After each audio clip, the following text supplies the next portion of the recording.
नमस्कार, स्वागत है आप सभी का। मैं हूं हिमांशु और आप देख रहे हैं हलचल इंडिया। बेबाक खबर तेज असर। आइए नजर डालते हैं आज की खबरों पर। यूजीसी कानून को लेकर बढ़ते विवाद के बीच समाजवादी पार्टी के राष्ट्रीय महासचिव और मुजफ्फरनगर सांसद हरेंद्र मलिक का बड़ा बयान सामने आया है। उन्होंने केंद्र सरकार पर तीखा हमला बोलते हुए कहा कि यूजीसी कानून भी एक जुमला है और सरकार जानबूझकर ऐसे मुद्दे उछालकर जनता का ध्यान असल समस्याओं से भटकाने का काम कर रही है। सांसद हरेंद्र मलिक ने कहा कि इससे पहले भी सरकार ने 15 लाख रुपए देने का जुमला छोड़ा था और अब यूजीसी को लेकर नया जुमला सामने लाया गया है। उन्होंने आरोप लगाया कि सरकार जातिगत और धार्मिक विद्वेष फैलाकर जनता को भ्रमित कर रही है ताकि लोग बढ़ी हुई फीस, महंगी पढ़ाई, सस्ती दवाइयों, सस्ती सिंचाई और रोजगार जैसे मुद्दों पर सवाल न उठा सके। उनके अनुसार सरकार धार्मिक मोर्चे पर पूरी तरह विफल हो चुकी है।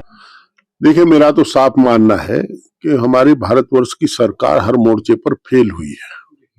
इन्होंने बेतासा फीस बढ़ाई है जिससे गरीब के बच्चे के हाथ से किताब छीन गई, और ये जाति विद्वेष बढ़ा करके, धार्मिक विद्वेष बढ़ा करके, उन्माद फैला करके मुद्दों से ध्यान हटाने का प्रयास करते हैं ताकि लोग रोजगार ना मांग सके, नौजवान बड़ी फीस वापसी की बात ना कह सके, सस्ती दवाई ना मांग सके, सस्ती पढ़ाई ना मांग सके, सस्ती सिंचाई ना मांग सके।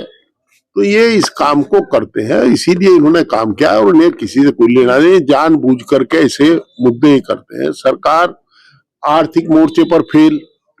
आज बताओ, रुपया तो 91-92 रुपए का डॉलर 91 का हो गया कि ये। और भाई मोदी जी एक हुआ करते थे गुजरात के मुख्यमंत्री, तो वो आदरणीय मोदी जी कहते हैं जब रुपया गिरता है तो सरकार की साख गिरती है। अब किसकी साख गिरी है पता नहीं। समाजवादी पार्टी पीडीए की बात करती है और जो ये बिल आया है, जो कानून बना है, ये पीडीए के लिए बनाया है। समाजवादी पार्टी पीडीए की बात करती है, पीडीए के उत्थान की बात करती है, और हमारा तो साफ मानना कि बच्चों को रोजगार देने का काम करे। पीडीए के बच्चों को सबको रोजगार दे, हम कहाँ रोकते हैं। हम रोजगार की मांग करते हैं, हम जुमलों की बात नहीं करते। हम ऐसा काम नहीं करते जिससे जाति विद्वेष फैलता हो। हम जुमलों को काम नहीं करते, हम तो रोजगार मांगते हैं, हम पढ़ाई, सस्ती पढ़ाई मांगते हैं। एमपी साहब, आपने यूनिवर्सिटी कल्चर देखा है, यूनिवर्सिटी में पढ़े हुए, क्या यूनिवर्सिटी के बच्चों को इस तरह के इसके नियम की आवश्यकता थी जो ये चीज लाई गई? मैं देखिए, हमने कानून तो देखा नहीं, पर मैं कह रहा सरकार तो जानबूझ करके जुमले छोड़ती रहे। वे 15 लाख आ गए, मुझे 15 लाख खाता, वो भी जुमला है, वो भी जुमला है।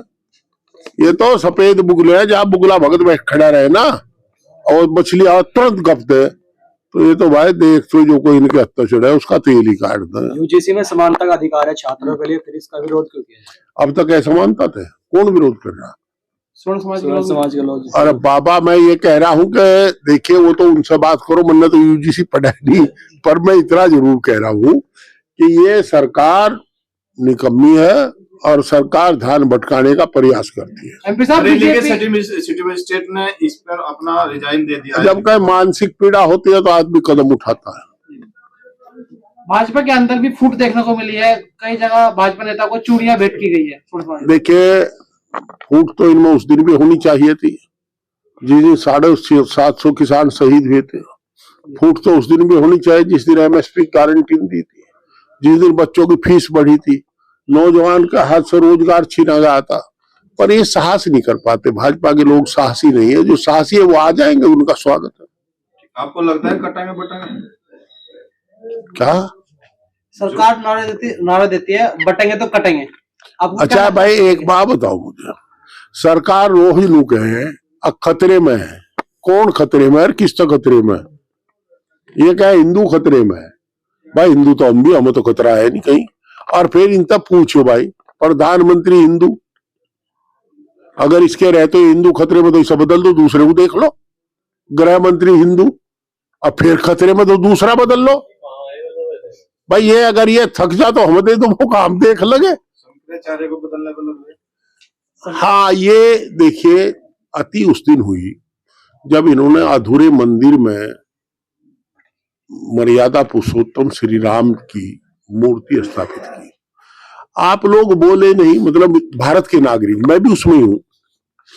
और इससे बड़ा और क्या हो सकती है, जिन्हें हम कहते हैं कण कण में राम है, ये कहते हैं डंके की चोट, कि वो जो राम को लाए हैं हम उनको लाएंगे। राम को लाने वाला कौन होगा भाई इस धरती पर? राम सबको धरती पे लावे, राम को धरती पे ला रहे। और उससे भी ज्यादा अति जब हुई, एक छोटे से बच्चे के हाथ में आदरणीय प्रधानमंत्री जी का हाथ पकड़ा रखा और लेकर आ रहा राम लला को लाए हैं। अब भाई ऐसा ना करो। तो हमने कहा देखो दीवानों ऐसा काम ना करो, धर्म को बदनाम ना करो। शंकराचार्य धरने बैठे उनके स्नान को लेकर ये दुर्भाग्यपूर्ण स्थिति है। अगर ये देश साधु संतों का, सूफियों का देश है, गुरुओं का देश रहा है, आप अगर शंकराचार्य जी को इस बात के लिए मजबूर करें तो आपको शर्म आनी चाहिए। प्रमाण पत्र मांगा जा रहा है उनसे, सरकार ने शंकराचार्य मानने से इनकार कर दिया। हाँ भाई ये तो सबको। अच्छा ये एक बात बताइए भाई, आपको नहीं ऐसा यार वो प्रमाण पत्र देना पड़ा कि हम आगे नागरिक है? ये तो सबको बने कर रही है। तो कौन है फिर नागरिक? कौन है फिर? अदानी और कौन है? वक्त हो चला है आपसे विदा लेने का। कल फिर होंगे हाजिर कुछ नई और ताज़ा खबरों के साथ। तब तक के लिए दीजिए हमें इजाजत। नमस्कार। हमारे YouTube और Facebook चैनल को फॉलो और सब्सक्राइब करना ना भूलें।